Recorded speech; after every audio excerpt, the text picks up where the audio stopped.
começo então, Manuel, com a pergunta inicial: por que a igreja precisa de um direito canônico? E qual a importância de se conhecer um pouco? Se isso afeta todos nós católicos?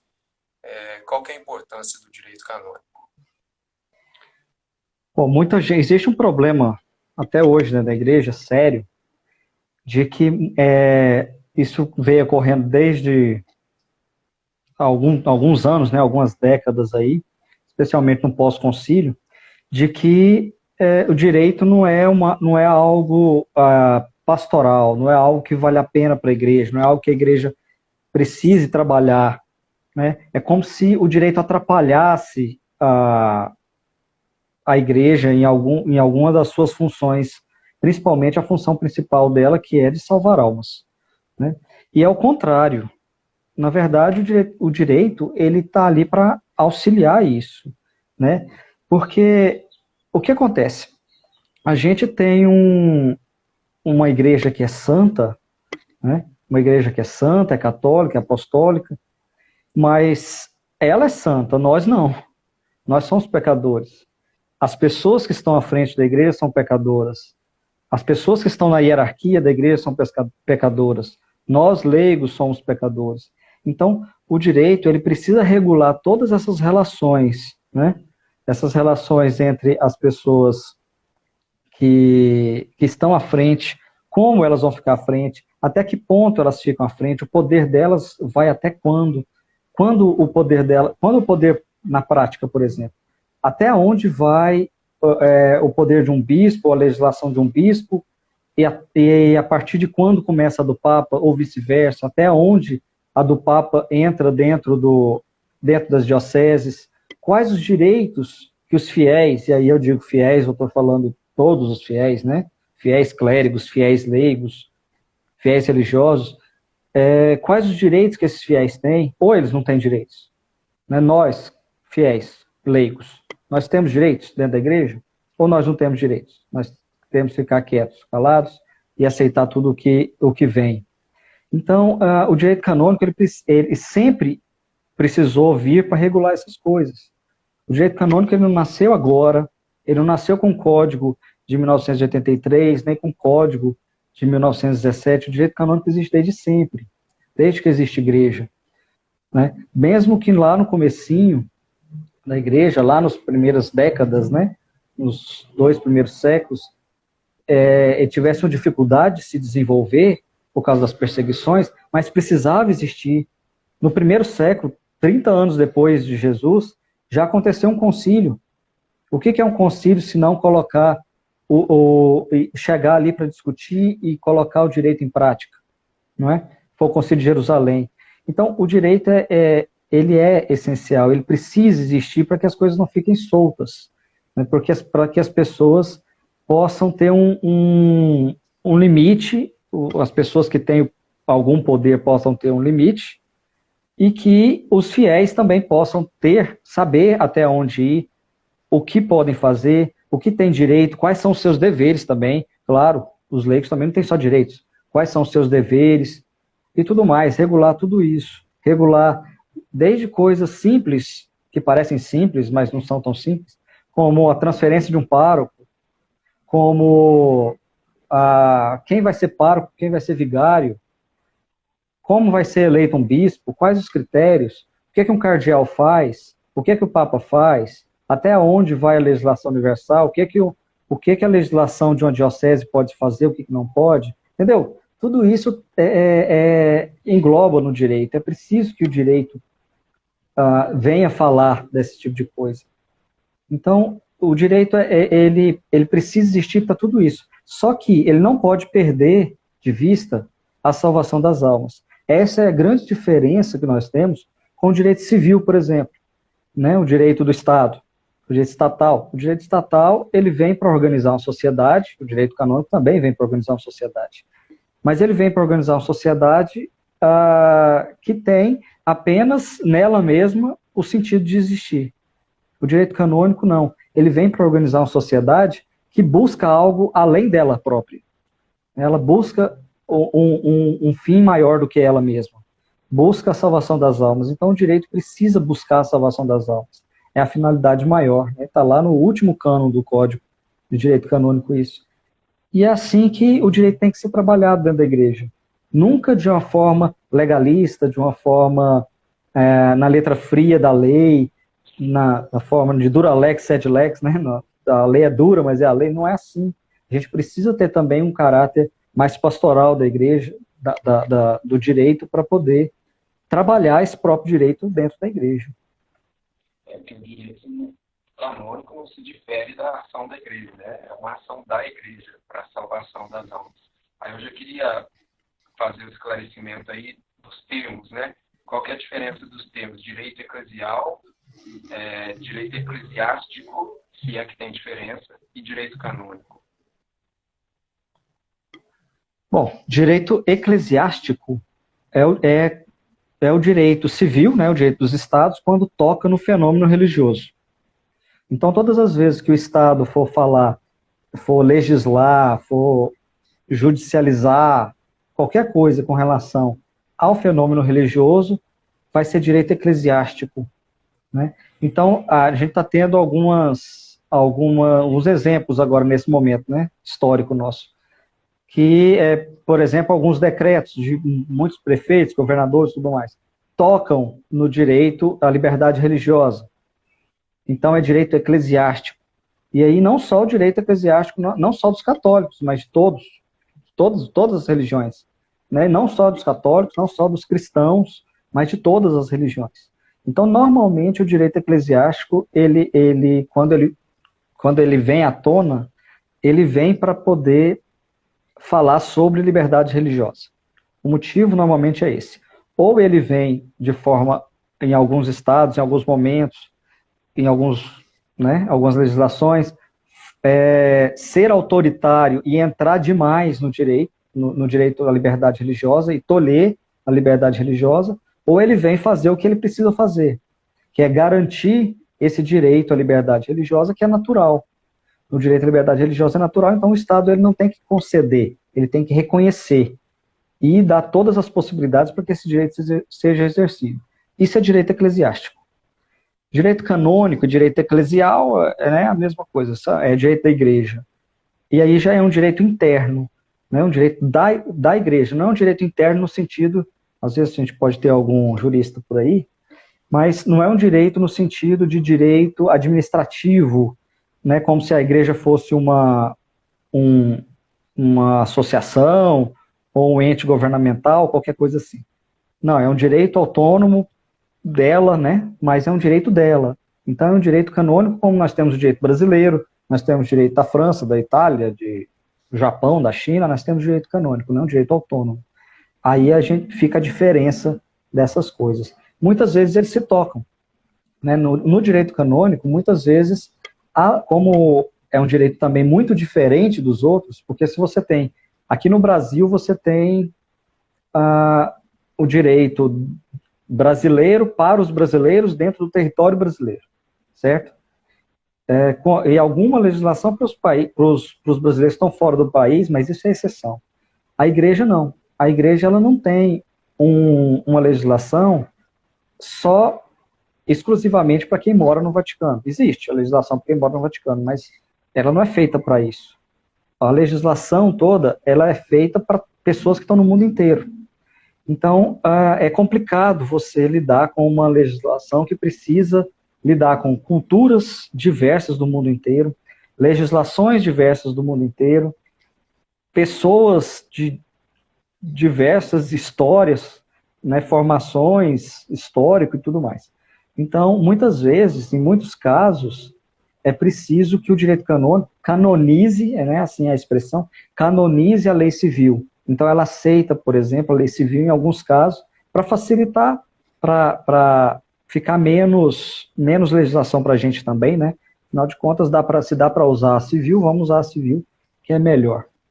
Então, existe aí essas diferenças nesses direitos, vamos dizer assim. O direito canônico, assim, esclarecendo, acho que já foi falado nas nossas histórias, e a gente falou várias vezes, o direito canônico não é só o código de direito canônico, é aquele livrinho que é aquele documento que você acha no site do Vaticano. Então é uma coisa muito mais abrangente. Agora, só para o pessoal que não é da área, nem da teologia, nem do direito, tentar fazer uma comparação, assim, o Código de Direito Canônico seria comparado ao quê?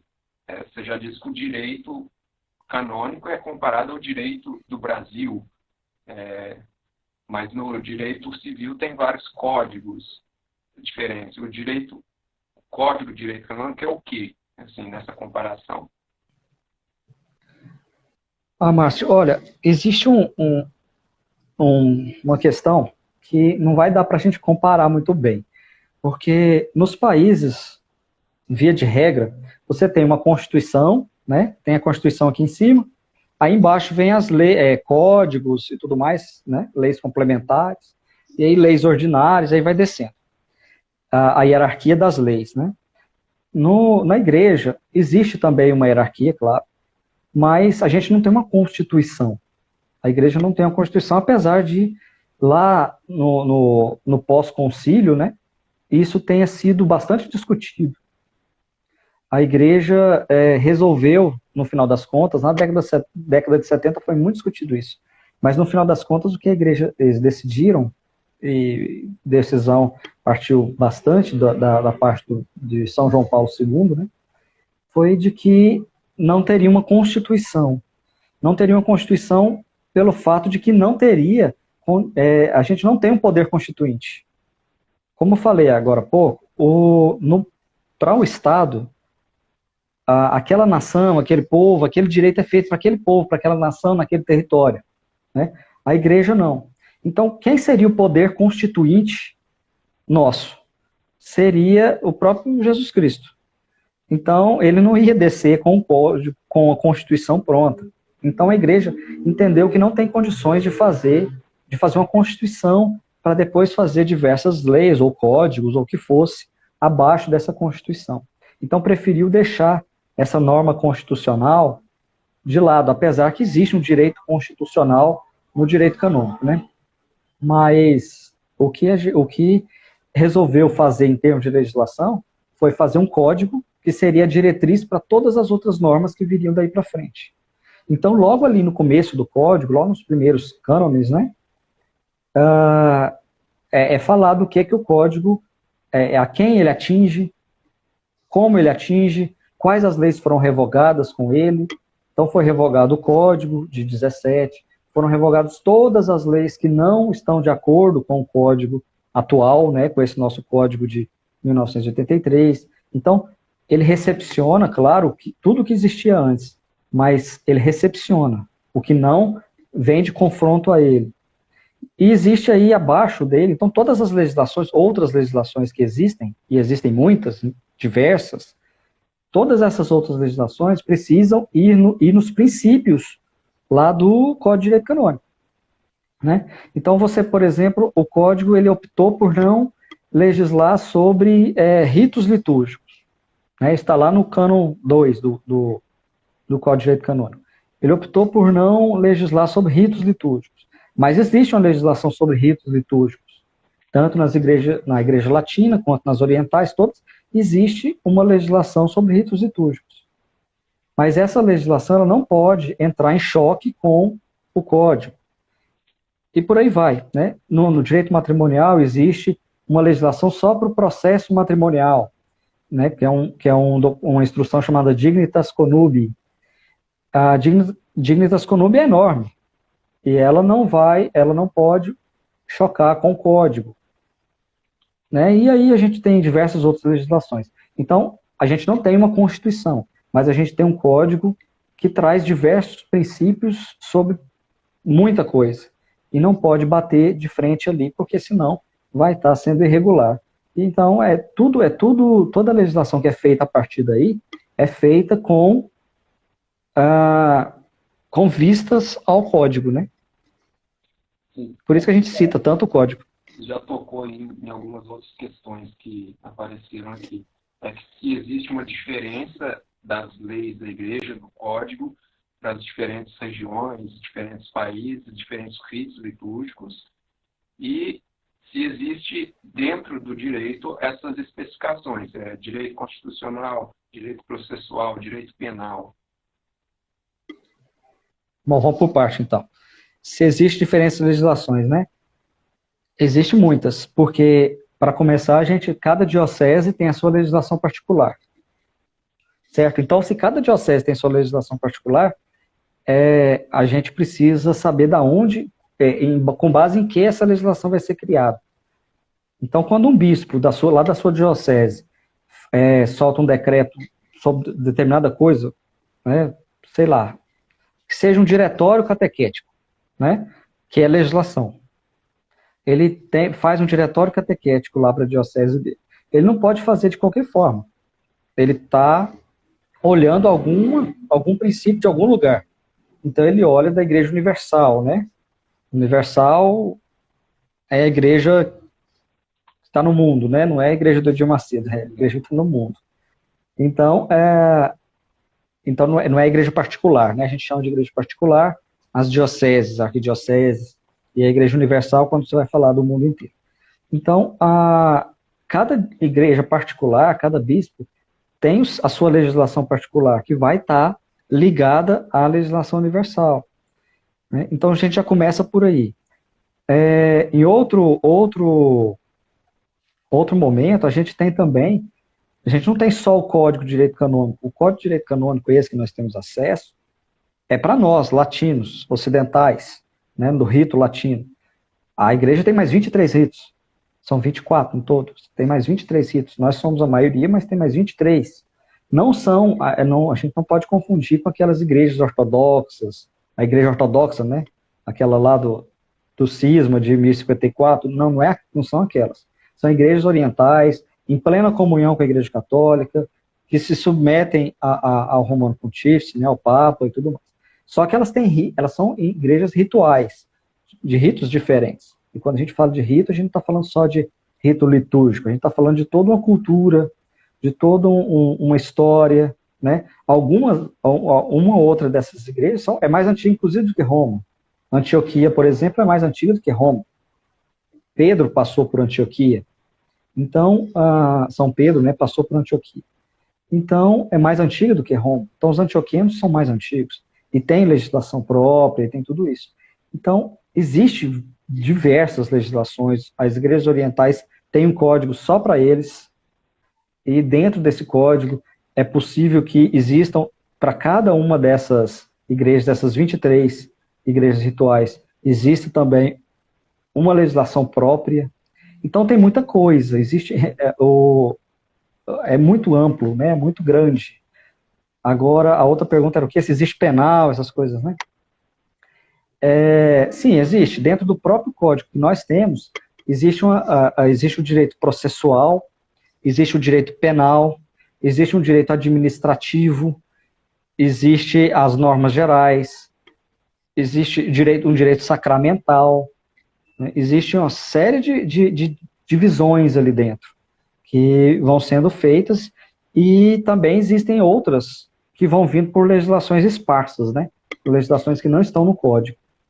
Então tem sim, tem bastante. Agora, uma pessoa perguntou por que hoje não se estuda mais o direito canônico nos cursos de direito? Como se deu esse processo? Então, se estudava isso? Tinha alguma relação com o estudo do direito? Olha, o direito canônico, na verdade, assim, hoje é difícil até você encontrar uma universidade católica que tenha cadeira de direito canônico, infelizmente. Né? Você vê não só universidades católicas, mas PUCs, né, pontifícias universidades católicas, que não têm cadeira de direito canônico, e deveria. As demais, que fosse por história, né? Porque o direito canônico está na história de várias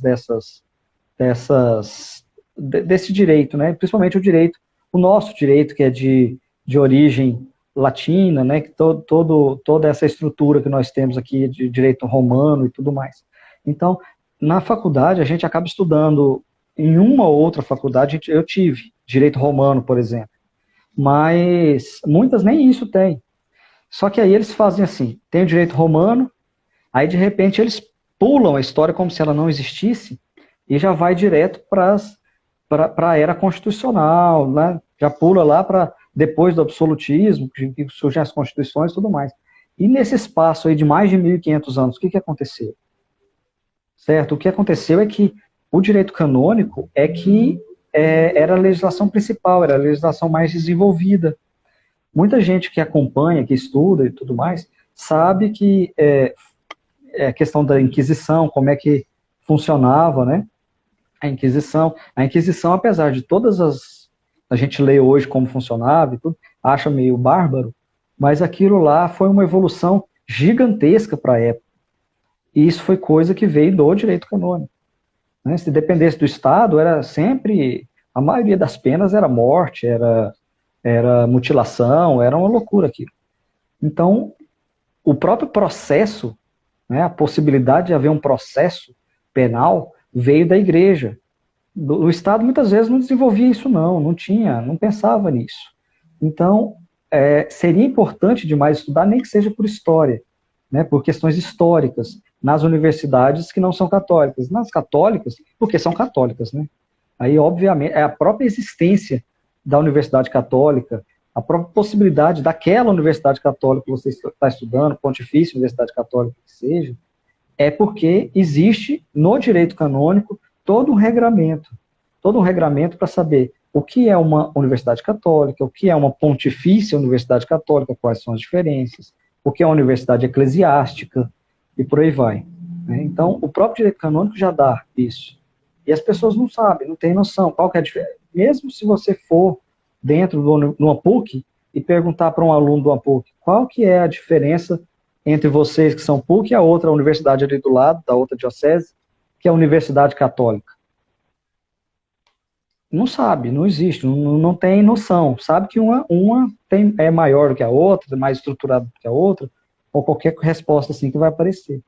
Mas por quê? O que fez uma ser pontifícia e a outra não? Qual a diferença? Né? Então, o estudo do direito canônico seria essencial dentro dessas universidades, pelo menos dentro da católica e nas outras por questões históricas, né? Pelo menos é a forma que eu vejo, né? O que eu penso.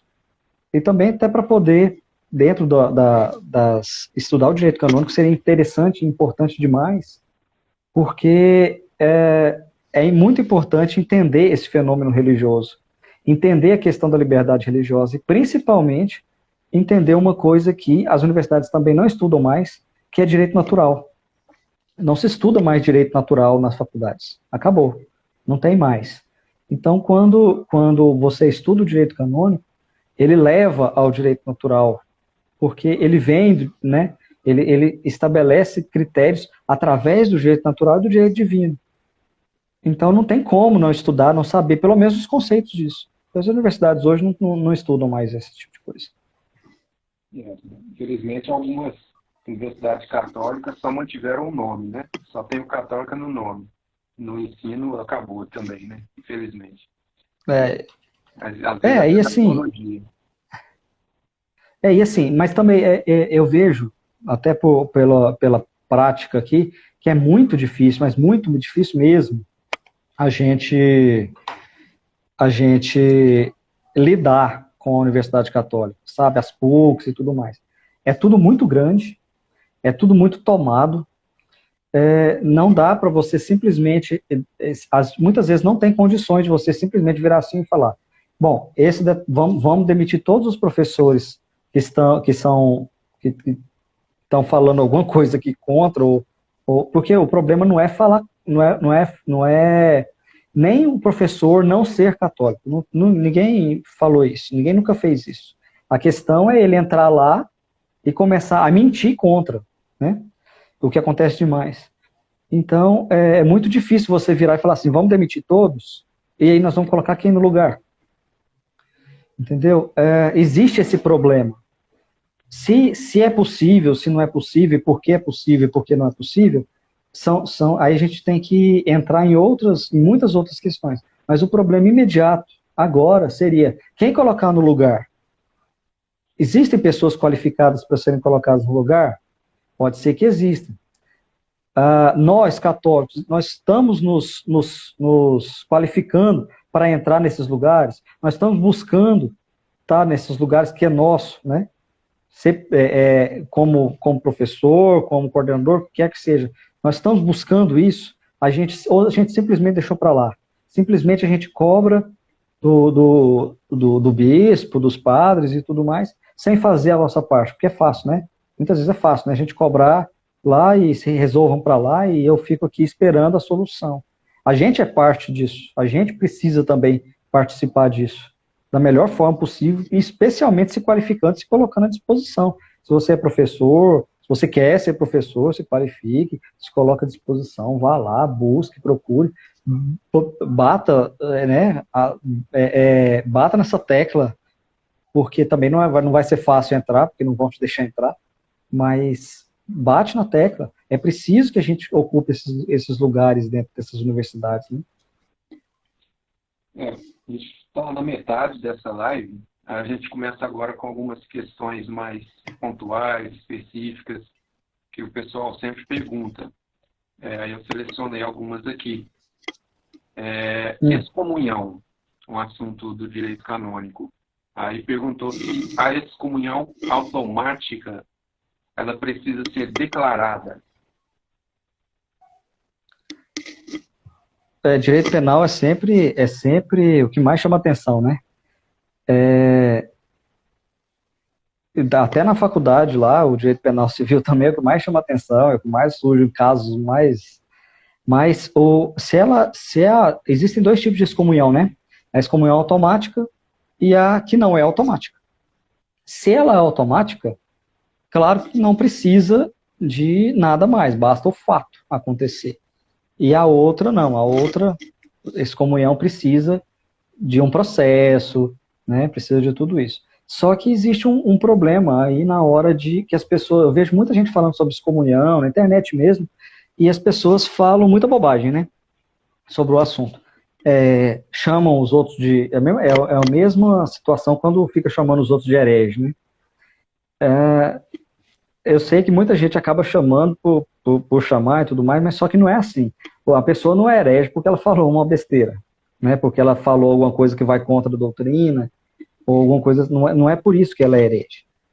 Assim como a excomunhão, ela não dá para acontecer assim de uma hora para outra, a qualquer momento, de qualquer jeito. A excomunhão automática, ela é um critério de direito eclesiástico.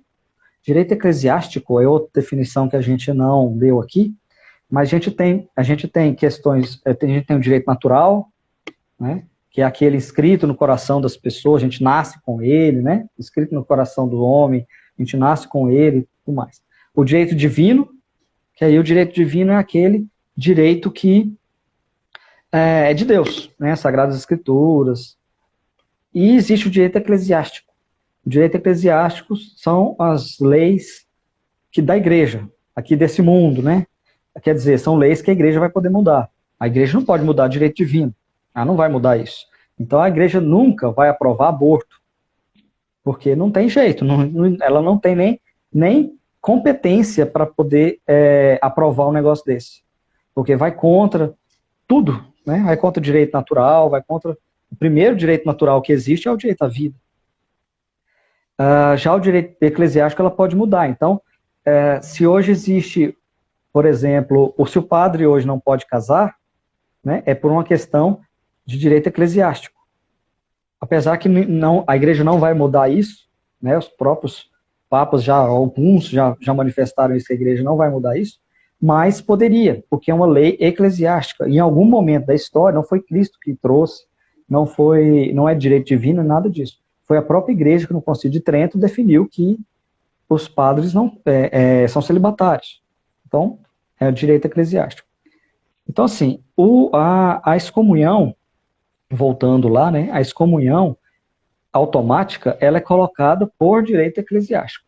No momento, a gente tem alguns critérios, alguns pecados que levam à excomunhão automática. Aborto, por exemplo. Né? Não só quem aborta, mas quem participa e tudo mais. Então, é um critério de excomunhão automática. Pode ser que um dia, Deus queira, que a sociedade se conscientize disso, conscientize que esse direito, esse pecado, né, não realmente é um pecado e que não deve mais acontecer e tudo mais, e pare de fazer. Então a igreja poderia tirar essa excomunhão automática. É uma questão social, de momento. Então isso foi colocado agora. Não sempre foi excomunhão automática você ter o aborto, por exemplo. Não sempre foi, a vida inteira foi assim. Foi colocado agora, porque foi necessário. Porque a igreja percebeu o quanto isso estava sendo divulgado como uma coisa natural, e não é. Então ela quis dar ênfase nisso. E aí vem a questão também do entendimento disso. E de quem pode ser excomungado. Né? Excomungado só pode ser um batizado. Uma pessoa que não é batizada não tem jeito de ser excomungada. Ela vai perder a comunhão com o quê? Se ela nunca teve comunhão com nada. Então ela não pode ser excomungada.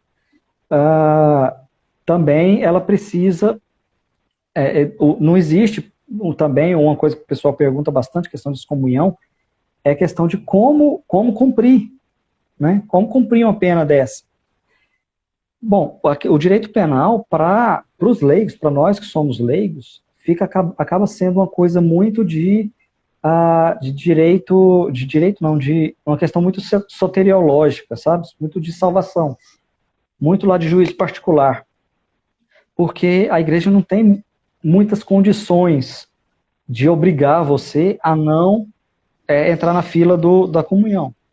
Se você fez um aborto, né, e tem excomunhão automática e tudo mais, e entra na fila de comunhão, você vai comungar, isso não... Como é que o padre vai saber que isso aconteceu? Pode ser que o seu confessor saiba, né, e você nem confessou nada, mas pode ser que o diretor espiritual saiba, pode ser que alguém da sua cidade saiba, mas aí você vai para outra cidade e faz isso. Então, assim, não tem controle, né, não tem jeito de controlar isso. Então, fica por questão de consciência.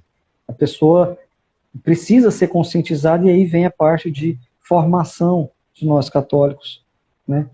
Então, só indo direto na pergunta aí, que é a questão do direito eclesiástico, de excomunhão automática, a excomunhão automática ela não precisa ser declarada. Ela é porque ela é automática, né? Então, não tem um processo para ela. O outro, sim, outras questões têm um processo. Lutero teve um processo.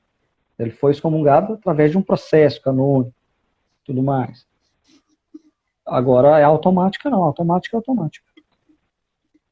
Agora, algumas questões rápidas. O pessoal sempre pergunta, principalmente casamentos, né? Muita gente acha que direito canônico só trata de direito matrimonial, nulidade, alguns falam anular casamento.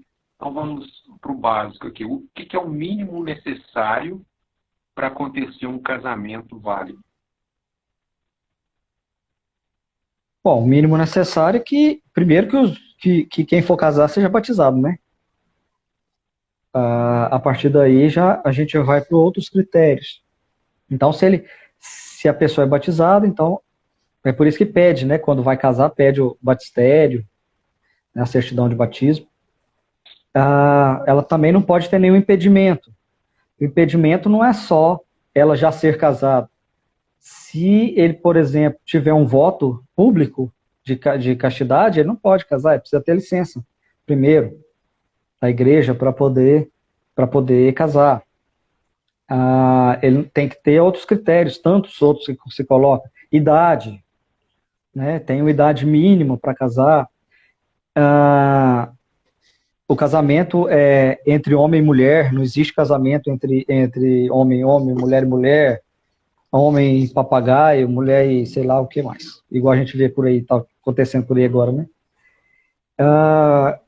Questão de consanguinidade, né? Existe um limite para isso também, você não pode casar com um parente tão próximo.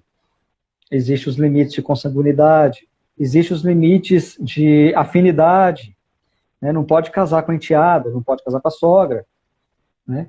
Então, tem uma série de critérios que vêm depois do batismo. Então, Seriam várias coisas, muitas questões, né? Hoje, infelizmente, tem muita gente casando sem nem ter a mínima noção de nada. E muitas vezes elas não têm outro critério que existe, que é ter pelo menos equilíbrio, né? Psíquico. O mínimo de conhecimento também da sua fé. Hoje, o que tem de gente casando sem o mínimo conhecimento, sem maturidade espiritual, é muito grande. Né? Muito grande. Aparece aqui no escritório muita gente que na hora que a gente vai conversar e tudo mais, você percebe que não tinha, na época que casou, a mínima condição de casar, porque não sabe nada da fé. Não tinha, muita gente não sabe o que é indissolubilidade. Muita gente acha que fidelidade é uma questão só social, é uma questão de que as pessoas são fiéis porque eu não quero, é uma questão de respeito humano, né? Eu não quero machucar o outro, eu não quero... Então, quer dizer, se é uma questão só social, então, se ninguém ficar sabendo, tudo bem, né? Então, muita gente realmente pensa assim, não consegue perceber a questão da unidade no casamento, que é essa fidelidade, a questão da unidade no casamento como algo que realmente faça parte, que não vem de uma questão social, é divino. A questão da dissolubilidade, que é para a vida toda, e quando é para a vida toda, é para a vida toda, não é até quando eu quiser. A questão dos filhos, de estar aberto à vida, também é outra situação que acontece demais ultimamente, né? Você vê casais que querendo casar já sabendo que não vão ter filhos nunca, porque eles não querem ter filhos nunca. Então eles estão totalmente fechados à vida. E por aí vai. Então tem muitas situações. Né? E esses conhecimentos mínimos que o casal deveria ter, assim, é uma questão que deveria ser tratada na preparação dos noivos e que às vezes é deixado de lado ou os próprios noivos não dão a devida importância. Inclusive, naquele processo inicial para se casar, tem essas perguntas básicas, né? Assim, se é por toda a vida, aquelas mesmas perguntas que se faz no casamento é feita antes, por escrito até no papel, e às vezes a pessoa nem se dá conta, ou mente, ou às vezes... Márcio, mas não só, sabe? Porque o próprio, no código também aparece isso, que a preparação, ela tem 3 fases. Normalmente a gente leva em consideração só essa última, que é a fase imediata, que é imediatamente antes do casamento, que é o que a gente chama de curso de noivos, que a maioria é uma lástima, né? Na verdade. Porque você tem, em muitos lugares aí você tem o que? Uma tarde? Um sábado à tarde? Um domingo à tarde? Ou nem isso, né? Então, isso é a preparação imediata. A pessoa já devia chegar ali com a catequese, lá desde criança, sendo falado isso. Isso é uma preparação que precisa ser feita desde a catequese. Depois, na juventude, lá no crisma, lá naqueles momentos ali de formação, isso precisa também ser falado. E depois, quando está prestes a casar, sim, aí a gente faz. Mas só que aí não dá para deixar tudo para a última hora. Não dá para deixar para a pessoa entender tudo o que ela deixou de entender durante a vida em uma tarde de sábado. Né? E a gente coloca isso, até o Papa Francisco falou muito disso, né? Que é preciso que os cursos de noivos sejam mais atentos a isso. É questão de tempo mesmo, de dispensar tempo com os noivos. Uma tarde de sábado, uma tarde de domingo, ou que seja o final de semana inteiro, não serve. Porque essas pessoas precisam de muito mais do que isso. Só que também não serve colocar as pessoas um mês fazendo palestras sobre coisa que não tem nada a ver. Precisa falar do matrimônio como matrimônio. Né? Você pega um sacramento como o sacramento da ordem, que vamos dizer assim, seria mais ou menos equivalente ao matrimônio, né? Que pega os estados de vida, apesar que a palavra não é equivalente não, mas para uma pessoa ordenar, ela fica 9 anos, 10 anos, 11 anos no seminário. Para você casar, você fica o quê? Uma tarde? E não quer dizer que a gente está buscando só também diploma, né? A gente não quer diploma de sacramento, não é isso. Mas a gente precisa ter formação, a gente precisa saber o que está fazendo. A gente precisa saber onde que a gente está entrando. Por que está entrando? Porque senão depois vai dar errado e não sabe por que deu errado. E não deu errado, deu errado justamente porque você não tem a mínima ideia do que você está fazendo ali dentro. Né? Então, é um problema sério isso daí, que a gente precisa achar uma solução. Alguém precisa achar alguma solução, porque já chegou no limite. Os tribunais estão lotados de nulidades por conta desse tipo de coisa. Tem que fazer justiça. A igreja no Brasil tem uma proposta muito boa. A CNBB, a Pastoral Familiar, tem um projeto de preparação para o matrimônio que prevê, no mínimo, 11 encontros.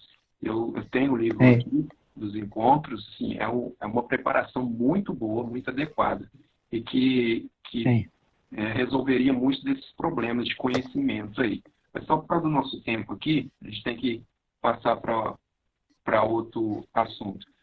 Continuando no matrimônio mesmo, algum fato ocorrido após o casamento torna o casamento nulo? Isso é uma pergunta que muitos fazem, por exemplo, violência doméstica, traição, essas coisas. Olha, Márcio, após, não. O que pode acontecer no após é ele revelar algo que já existia antes, né? Mas se a coisa aconteceu depois, não. O que acontece muito é assim, ó, você tem sei lá, uma traição. A traição mais parece, né?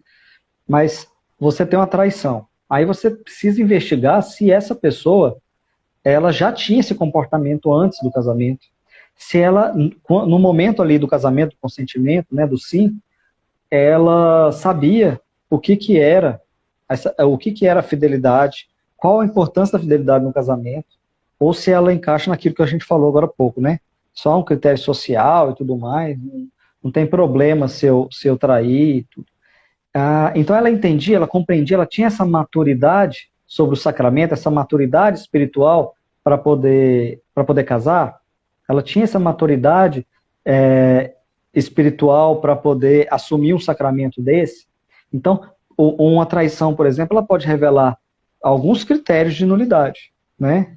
Mas ela em si não é um critério de nulidade. E ela acontecendo isoladamente lá no meio do casamento, se a gente não conseguir comprovar que aquela pessoa tinha sempre aquele comportamento e tudo mais, que ela realmente não entendia, aí não tem jeito. Porque nulidade, a igreja não anula, né? Você falou isso no começo.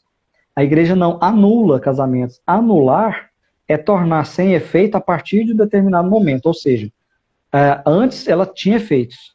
Isso é o divórcio. Você concorda comigo?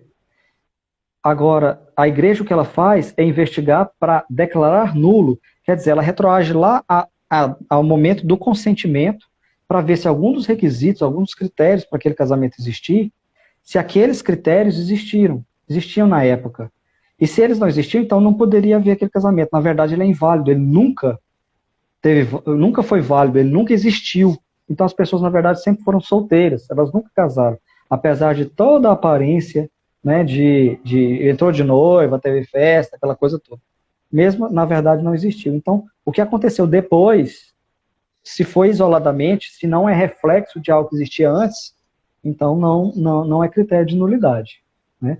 E outro ponto também, só rapidinho, a gente também nunca fala, esses termos são importantes, né? Nulidade, anulabilidade, né? A gente nunca fala assim, ó, meu casamento é nulo por causa disso e disso. Porque ele não é nulo, mesmo que seja muito claro a nulidade, mesmo que a nulidade seja extremamente clara, ele não é nulo. Enquanto não tiver uma sentença de um tribunal eclesiástico competente declarando a nulidade, ele não é nulo. Então ele tem critérios de nulidade. O casamento de não católicos tem o mesmo valor na Igreja Católica? Isso daí é interessante, né? Não o casamento de não católico, o casamento, ele é um direito natural. Então, a igreja não inventou casamento. Quando a igreja foi fundada por Cristo, o casamento já existia, né? Então, é um direito natural. O casamento lá de não batizados, ele é válido, né? Entre eles. Porque a forma canônica é esse rito, né? Esse ritual que a gente se submete para o casamento. Ele só é exigido para católicos. A Igreja Católica não vai exigir esse rito para não católicos. Então, é válido?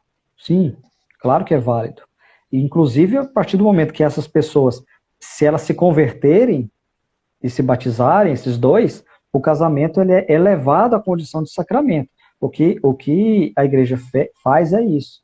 Ela pegou um direito que é natural e sacraliza, sacramenta, torna sacro, né?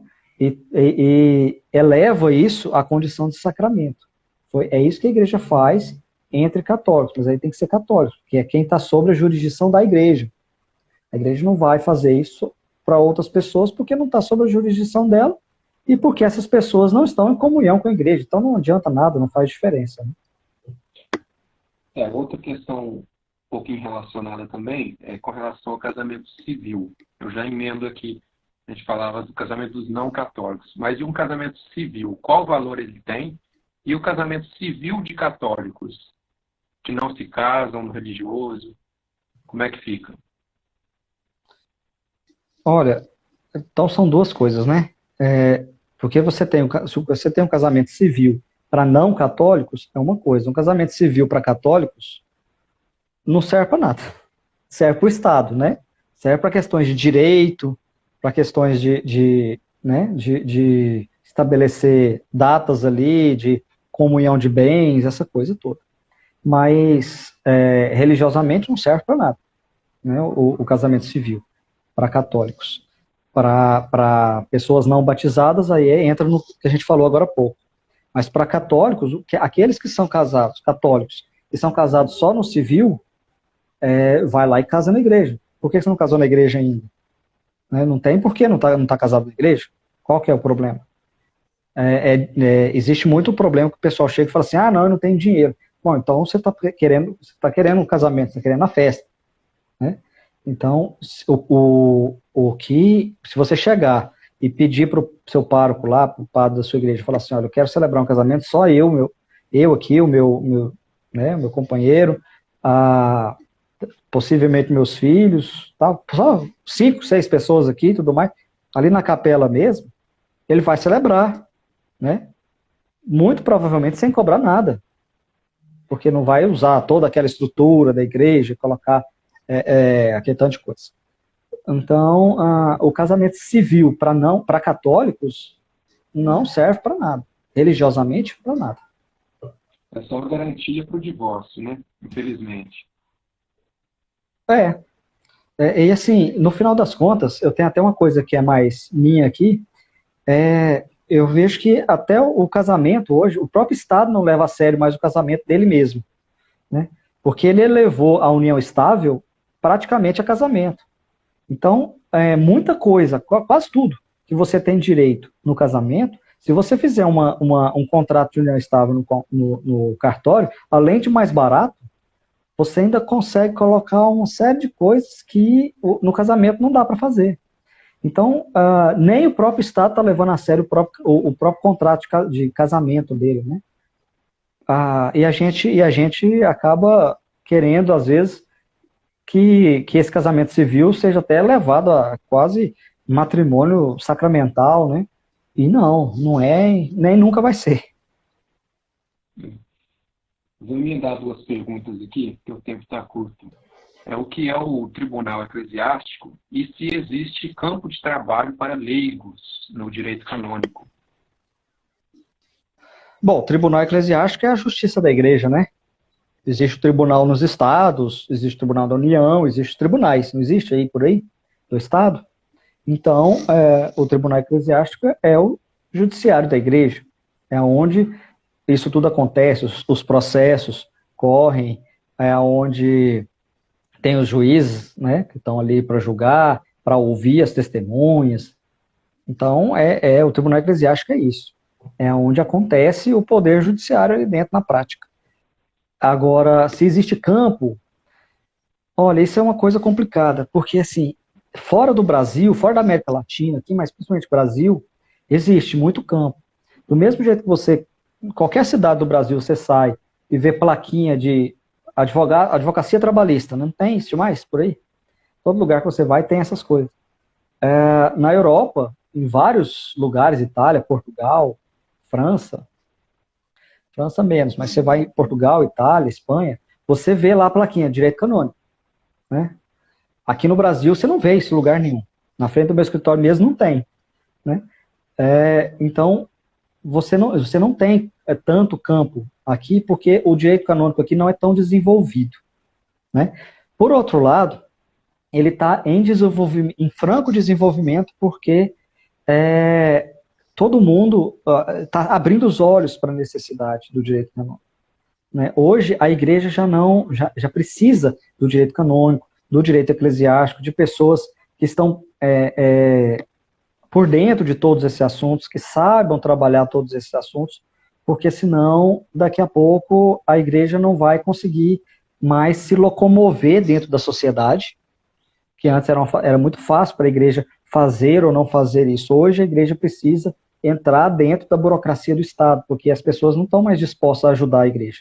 Então, dentro do direito eclesiástico, é importante ter essas pessoas, e para a própria organização interna da igreja, precisa o direito canônico, porque cada vez mais está sendo necessário, as pessoas estão buscando, o acesso à informação está sendo muito maior nos últimos, 10, 15 anos. É muito fácil você simplesmente entrar no site do Vaticano e baixar o Código de Direito Canônico, baixar as leis canônicas, começar a ler e perceber que aquilo ali está sendo feito errado, aquilo não está sendo feito desse jeito. E aí essas pessoas vão lá questionar na cúria, questionar o padre, e aí, o que ele vai responder? Como que ele vai fazer? Como que ele vai organizar isso? Como que ele vai fazer melhor daqui para frente? Ele precisa de alguém para assessorar ele, os bispos precisam de alguém para assessorar ele, né? Então, campo existe muito campo. O que precisa é de ocupar espaços nesses campos, né? E também um pouquinho de boa vontade dos bispos, dos padres e tudo mais, porque isso daí é com o tempo, não tem jeito. Esses que estão aí, esses bispos que nós temos, esses padres que nós temos, eles tiveram uma formação e mudar a cabeça deles é muito complicado. Mas vem toda uma nova geração por aí. E vindo toda uma nova geração, vem toda uma nova estrutura. Então, acredito que tenha muito campo. Daqui para frente, o campo vai aumentar, né? Vai aumentar bastante. Criaram alguns mestrados aqui no Brasil, né? Então, criando esses mestrados, as pessoas vão abrindo mais os olhos para essas necessidades, né? Então, tem tudo isso. Não vai dar tempo de mais questões, mas para a gente finalizando, a gente dá o aviso, né, que a gente está criando uma formação específica sobre direito canônico no nosso site, na nossa plataforma, para um pouco suprir essa lacuna de formação, tanto para leigos quanto para religiosos e aqueles que têm uma ligação mais direta já com o direito canônico, né? Queria que você falasse como que é estruturado esse curso, assim, o que a pessoa aprende no curso de direito canônico, esse que você preparou para a gente. Esse curso aí, então, vai ser só uma introdução, né? Como vocês perceberam aí na fala, durante essa 1 hora que nós conversamos, é muita coisa, tem bastante coisa no direito canônico.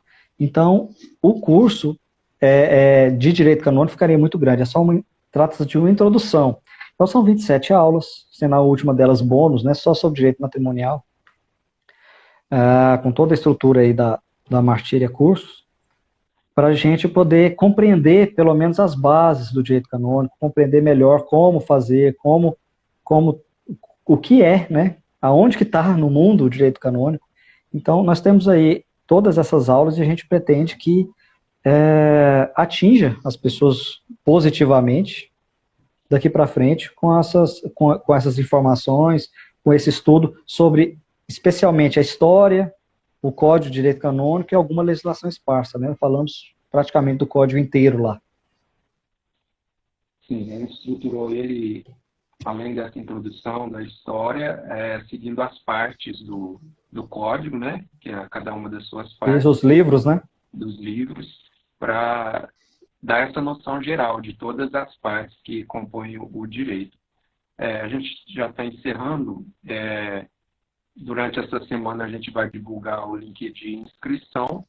Para quem assistiu essa aula e para quem assistiu a gravação também, a gente vai dar um bônus que é Além do valor, que vai ser muito baixo, a gente vai dar de brinde o curso sobre matrimônio, que é a questão que muita gente procura o direito canônico, é sobre o matrimônio, mas o matrimônio não é só direito, é muita teologia também, é muita pastoral, e a gente já tinha esse curso de matrimônio no nosso site. Então, para quem pedir, assim, eu vi lá na aula, na live, eu quero o curso do matrimônio. A gente vai dar de graça para quem se inscrever no curso de introdução ao direito canônico, que a gente vai divulgar esta semana. Eu agradeço, então, quem assistiu aí ao vivo, quem está assistindo depois também vai receber as informações.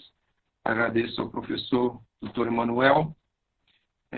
Desejo a todos uma boa noite e fiquem atentos aí nas nossas redes, que a gente vai divulgar as novidades. Obrigado, Emanuel. Até uma próxima. Certo, até mais. Tchau, tchau.